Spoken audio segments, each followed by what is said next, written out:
अस्सलाम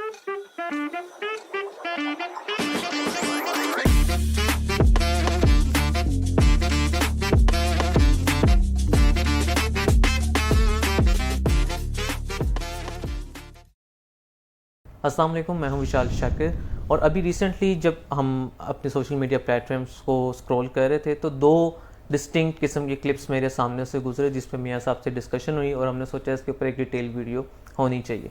पहली video clip आपके सामने आ जाएगी, that is from one ASP Sher Bano, who is already a very huge star of police department. आप किसी केस के अंदर प्रोक्लेम्ड ऑफेंडर तो नहीं हो या कोर्ट अब्सकॉन्डर तो नहीं हो, तो अगर आप हो तो वो आपको ले जाएं पुलिस स्टेशन के अंदर, अदरवाइज वो आपको रोक नहीं सकते और वो आपकी गाड़ी की तरह सर्च नहीं कर सकते। If anybody stops you like this, आप 15 पे कॉल करें। और उनकी एक वीडियो है जिसपे जो आपने वीडियो देखी उसमें वो कहते हैं कि पुलिस अगर आपको नाके पे रोकती है तो सिर्फ आपसे आपका ID कार्ड चेक कर सकती है, आपकी तलाशी नहीं वो ले सकती, आपको गाड़ी से नहीं निकाल सकती, आपकी गाड़ी की तलाशी नहीं ले सकती। अगर वो कुछ ऐसा करे तो आप 15 पे कॉल कर दें और उनके खिलाफ कार्रवाई हो जाएगी। साइमल्टेनियसली एक और क्लिप हमारे सामने आता है, that is from DIG official Faisal Kamran साहब। वो क्लिप भी आपके सामने आ जाएगा। नाके पे रोकने वाले पुलिस ऑफिसर के पास क्या इख्तियारात हैं? क्या वो गाड़ी की तलाशी ले सकता है, आपको गाड़ी से उतार सकता है, आपकी जामे तलाशी के लिए डिग्गी खोल के चेक कर सकता है? क्या इख्तियार है उसके पास? पुलिस ऑर्डर 2002 के तहत तो CRPC के तहत बिल्कुल ये तमाम इख्तियारात हैं। अब इस क्लिप की रोशनी में अगर हम फैसल साहब की बात सुने तो वो कहते हैं कि पुलिस के पास वास्ट पावर्स हैं। अब ये एक बड़ा कंफ्यूजिंग सिनेरियोज है, क्योंकि मैडम शेरबानो की वीडियो देखने के बाद कुछ लोगों ने ये कहा कि नाके पे पुलिस हमें तलाशी नहीं ले सकती, जहाँ पे फैसल साहब की वीडियो लोगों ने देखी वो चुप करके सरेंडर कर देते हैं। तो बात आ जाती है कि कानून इसके बारे में क्या कहता है, और इसको समझने के लिए और कोई शख्स बेहतर नहीं है मियाँ साहब से। तो मैंने कहा मियाँ साहब से ही पूछ लेते हैं कि इसमें कानून एक्चुअली कहता क्या है।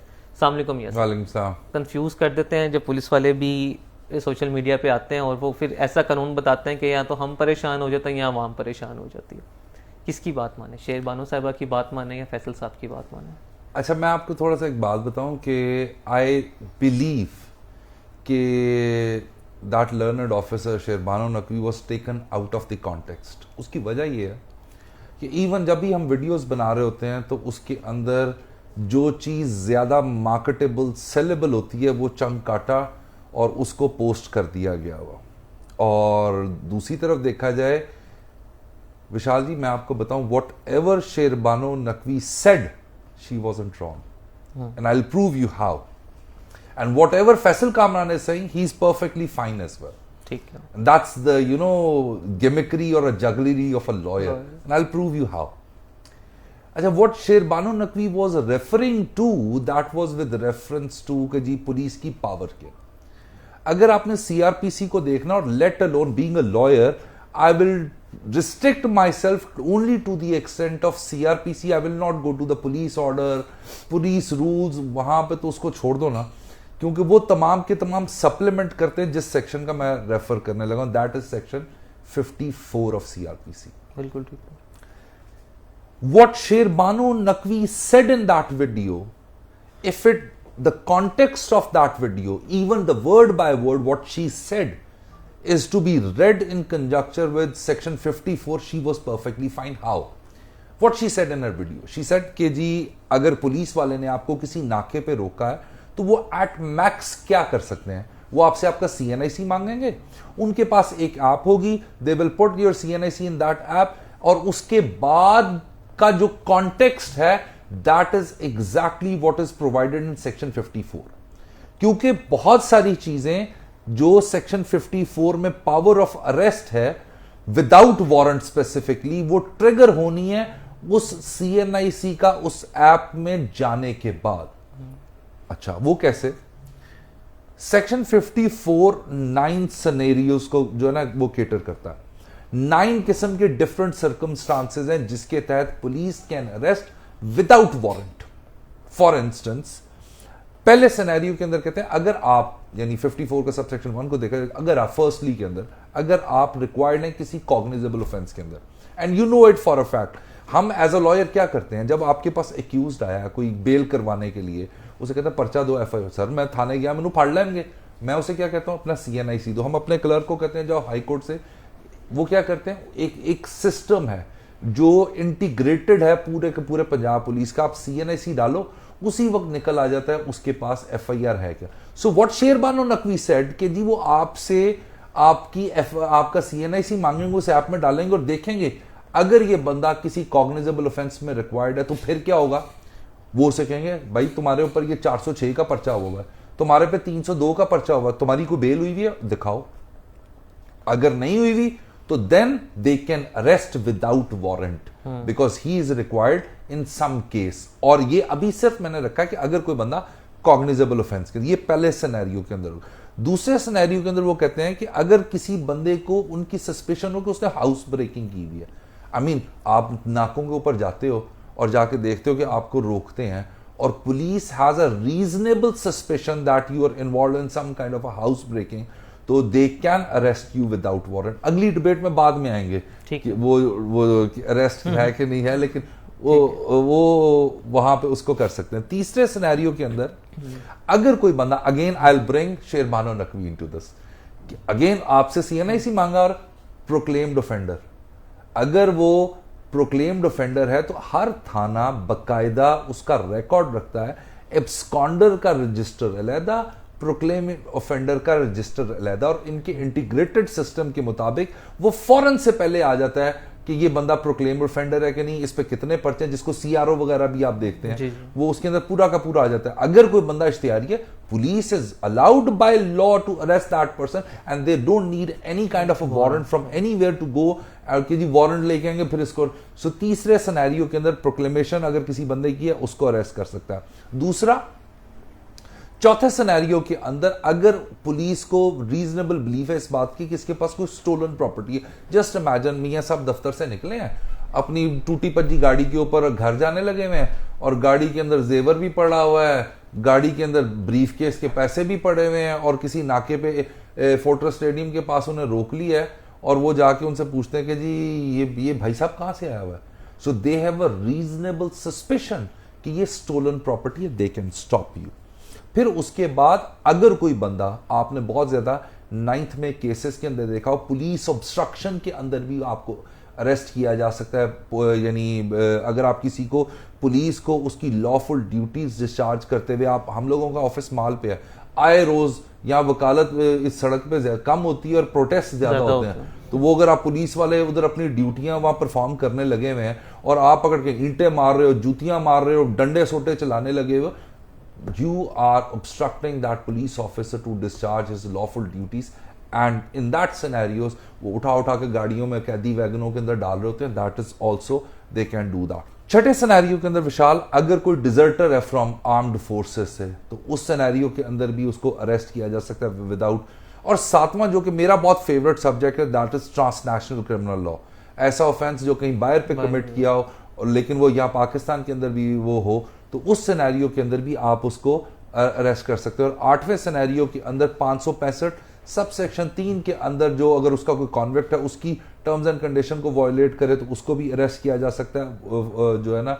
और दूसरा जो फाइनल लास्ट स्टेज है जिसके अंदर किसी और थाने से अगर रिक्वेजिशन आई है कि विशाल को पकड़ के यहाँ पे दें, और वो किसी नाके वगैरह पे या कहीं भी पकड़ा जाता है, that so these are the powers of the police to arrest without warrant. So what Sherbano Naqvi was saying in her that podcast और interview, I don't know, I haven't seen it, आपने मुझे बताया था और हमने लगा भी दिया शायद इसके अंदर। So basically she was triggering और टेलिंग द ऑडियंस जो देख रही थी कि बहुत सारे सिनेरियो जो सेक्शन 54 के अंदर प्रोवाइडेड है वो हमें पता चल जाते हैं बाय नोइंग एग्जैक्टली कि उसका CNIC डालने के बाद ये किसी मुकदमे में इन्वॉल्व तो नहीं है, प्रोक्लेम्ड ऑफेंडर नहीं है। और what Faisal Kamran was saying, he was 100% spot on कि section, let alone I am not talking about police order 2054 के मुताबिक, ज़ाब्ता फौजदारी के मुताबिक ही पुलिस के पास इतनी अनफेटर्ड अनशटर्ड पावर्स हैं कि वो दे can arrest without warrant. But एक और चीज मैं आपको बताऊं विशाल, जो रीसेंट पास का सिनेरियो है उसके अंदर, यानी डॉक्टर उस्मान अनवर के आने के बाद और उसके बाद अगर आप हिस्टोरिकली देखें, अनफॉर्चुनेटली हमारी पुलिस को बहुत क्रिटिसाइज किया जाता है, लेकिन उनकी शहादतें, उनकी ड्यूटीज को अगर आप देखें तो सबसे ज्यादा जैसे ना पंचिंग बैग जो इस माशरे के अंदर बनता है, that is police department punching bag. हम लॉयर्स भी उन्हें रगड़ रहे होते हैं, साइलिन भी कर रहे होते हैं, so on and so fourth, but कोई ये चीज नहीं देखता कि जो उनकी वो सर्विसेज इस एज अ सोसाइटी कम्युनिटी के लिए, क्योंकि कम्युनिटी पुलिसिंग उन्होंने करनी होती है। So for that reason sir जो आपने बात की रीजनेबल सस्पिशन की, जो सेक्शन 54 बात करता है, it's a very subjective and vague term, reasonable suspicion, can it be arbitrary? देखो बात सुनो Vishal, just tell me one thing, और मैं इसका बड़ा एक रियलिस्टिक सिनेरियो आपको देता हूं। For instance, if I am sitting in office and my client comes और आप उसको डील करते हो, do you think that client will be satisfied with you? अगर ठीक डील किया तो again it's again subjective thing, ठीक है। And same goes for your client कि ही वोंट बी सेटिस्फाइड अगर मैं उसको डील करूं। पुलिस को अगर अथॉरिटी दी गई है तो वो किसी लिटमस टेस्ट के बाद दी गई है। आई एम नॉट एडवोकेटिंग और आर्ग्यूइंग कि पुलिस मिसयूज और अब्यूज नहीं करती, बट प्रिजम्पशन यही है कि उन्होंने अपनी ड्यू जिसे कहते हैं केयर और कॉशन की गई होगी। तो इस वजह से by virtue of they being the police officer, presumption is attached कि उन्होंने पूरा वो प्रिकॉशन लिया होगा किसी भी बंदे को जो रीजनेबल सस्पिशन के अंदर। Reasonable suspicion in fact by law is a very subjective, यानी कैन यू एक्सप्लेन ऑब्जेक्टिवली कि what is reasonable suspicion? For you it's going to be different. मैं आपको यानी आई स्टिल रिमेंबर कि I saw one of Faisal Kamran था, ये शेरबानो ही थी, in one of the podcast they said कि a family under the garb of the family they were transporting the narcotics, वो narcotics transport कर रहे थे क्योंकि नाके पे पुलिस वाले reluctant होते हैं, फैमिली है, बीवी है, बच्चे हैं, उनको रोक के चेक करने के लिए, बट उनके पास पूरी वो जिसे कहते हैं इनपुट थी, टिप थी उनके पास। एंड व्हेन दे गॉट उस गाड़ी को रोका, चेक किया, तो उसके अंदर से भारी तादाद के अंदर नार्कोटिक्स मिली। सो फॉर दैट रीजन जो रीजनेबल सस्पिशन है, प्रिजम्पशन पुलिस को ही अटैच होती है until unless you rebut that presumption when it comes to a court of law. अच्छा सर, सेक्शन 54 की अगर बात करें तो my humble understanding of law is के विदाउट पर्चा, without registration of FIR arrest नहीं किया जा सकता, बी दैट विद वारंट और विदाउट वारंट। अच्छा विशाल, मैं आपको बताऊं, देखो इट्स वेरी कॉम्प्लेक्स कॉन्सेप्ट और टॉपिक। अगर आप केस लॉ एवेल्युएशंस करो तो कॉर्पस को कन्फाइन करना वो भी समझा जाता है अरेस्ट के जुमरे में। लेकिन अगर आप टेक्निकली बात करो तो अरेस्ट ट्रिगर होती है 154 की कार्रवाई के बाद। उससे पहले डिटेंशन हो सकती है, उससे पहले किसी के कॉर्पस को रिस्ट्रिक्ट किया जा सकता है, कोई प्रिवेंटिव डिटेंशन हो सकती है, या आपने रोक दिया और साथ ही एफआईआर दे दी, then that will be termed as a arrest. लेकिन लीगली स्पीकिंग अरेस्ट ट्रिगर होती है 154 की कार्रवाई के बाद। उससे पहले डिटेंशन हो सकती है, और यहां पे भी जो अरेस्ट विदाउट वारंट है, अगर इन सिनेरियोज को देखो तो मेजॉरिटी ऑफ द सिनेरियोज के अंदर सिर्फ एक रीजनेबल दो सिनेरियोज ऐसे हैं जो सस्पेशन के ऊपर है, जिसमें वो हाउस ब्रेकिंग वाला है, स्टोलन प्रॉपर्टी वाला, ये यानी वो ऐसे हैं जिसके अंदर कन्फाइनमेंट डिटेंशन आ सकती है। वरना वो तमाम के तमाम बाकी के सिनेरियोज को देखो, दे केटर्स द सर्कमस्टांसेस या police can arrest without warrant, यानी एफआईआर हो गई हो। जैसे अब नाके पे बंदा रोका, उन्होंने चेक किया, आईडी कार्ड लगाया, कोई उसका पर्चा नहीं निकला, अलबत्ता सस्पिशन उसको हो गई कि भाई एक ऐसा बंदा है जिसके पास आईफोन 16 प्रो मैक्स हो नहीं सकता या इतना गोल्ड हो नहीं सकता, तो ये इसने चोरी शायद किया हो। ठीक है। Now without the registration FIR वो उसको अरेस्ट तो कर नहीं सकता। अब पुलिस मौके पे इस्तगासा लिखती है और इस्तगासा थाने भेजती है जो 5 से 7 किलोमीटर दूर है। ठीक है। Under what law that particular officer has detain the corpus of this person, जब उसके पास डिटेंशन ऑर्डर नहीं है और सीआरपीसी में उसके पास इस तरह की पावर। अच्छा, detention order is a different scenario ना, वो आप प्रिवेंटिव डिटेंशन और वो एमपीओ उस तरफ नहीं। यहां पे CrPC, police order, police rules empower करते हैं पुलिस को। अगर मैं आपको एक एग्जांपल देता हूं, हम यहां से दफ्तर से निकले, हमारी गाड़ी के अंदर से चर्च बरामद हो गया, अल्लाह ना करे जितना हम पुलिस के खिलाफ लिटिगेशन ऐसी कोई शरारत हमारे साथ हुई हो, लेकिन फर्ज करो वो निकल गई है। अब do you really think that police officer जिसने रोका और ये वो इस बात को मेक श्योर करे जो 154 की लेटर एंड स्पिरिट है, डेजिग्नेटेड प्लेस, डेजिग्नेटेड परफॉर्मा, वो उसी वक्त आपकी कॉर्पस को अंडर कस्टडी रखते हैं, एक कंप्लेंट लिख के मुतलका थाने में दिया जाती है और उसके बाद FIR चॉक डाउन होने के बाद इन्वेस्टिगेशन को मार्क करते हुए उसकी गिरफ्तारी उसके अंदर डाल देते हैं। सो इसको बिल्कुल केटर करता है कि आप उसको अगेन अरेस्ट की जो टर्मिनोलॉजी है वो मेरे अपने जाती अंडरस्टैंडिंग के मुताबिक इट ऑलवेज ट्रिगर आफ्टर 154। उससे पहले का जो है वो कन्फाइनमेंट है, वो कॉर्पस को रोकना है, या आप ये कह सकते हो it's such a big panoramic word, you can say that it is termed as arrest, but legally वो ट्रिगर होती है 154 के बाद। Thank you so much sir. बहुत एक इंटरेस्टिंग टॉपिक था आज जो हमने अपने स्टार्ट में इंट्रो में बात की। मियां साहब ने उसको बड़ा अच्छा केटर किया है कि बहुत सारी चीज़ें मार्केटिंग के लिए आउट ऑफ कॉन्टेक्स्ट ली जाती हैं। We have no bond to pick with either ASP Sher Bano और विद सर फैसल साहब। द पॉइंट वॉज कि आप जब किसी चीज़ को आउट ऑफ कॉन्टेक्स्ट लेते हैं तो जनरल पब्लिक उस पर कन्फ्यूज़ होती है, और जनरल पब्लिक जो वैसी लॉ से अवेयर नहीं है, और ये ऐसा लॉ है कहने को तो ये पब्लिक डोमेन है, सबकी नॉलेज में होना चाहिए, ये वकीलों को भी शायद उतने तरीके से ना पता हो जब तक आपने इसको डिटेल में पढ़ा ना हो। तो जब आप मार्केटिंग के चक्कर में किसी चीज़ को आउट ऑफ कॉन्टेक्स्ट लेते हैं तो पब्लिक कंफ्यूज होती है और उससे मसले पैदा होते हैं जो आजकल देखने में आ रहे हैं। जब नाकों पे लोग वीडियो बना के कहते हैं कि जी हमने मैडम की वीडियो देखी थी और उन्होंने कहा था कि आप हमारी तलाशी नहीं ले सकते। तो किसी भी चीज़ को आउट ऑफ कॉन्टेक्स्ट मत लीजिए, कोशिश कीजिए कि उसको पूरा समझें, देखिए, क्योंकि ये सारी चीज़ें आपकी भलाई के लिए ही की जा रही हैं। अगली वीडियो तक मुझे दीजिए इजाज़त, और अपना कोई भी कमेंट हो please feel free to drop down in the comment box. हम कोशिश करेंगे आपको टाइमली उस पर रिस्पॉन्ड करें। Thank you so much.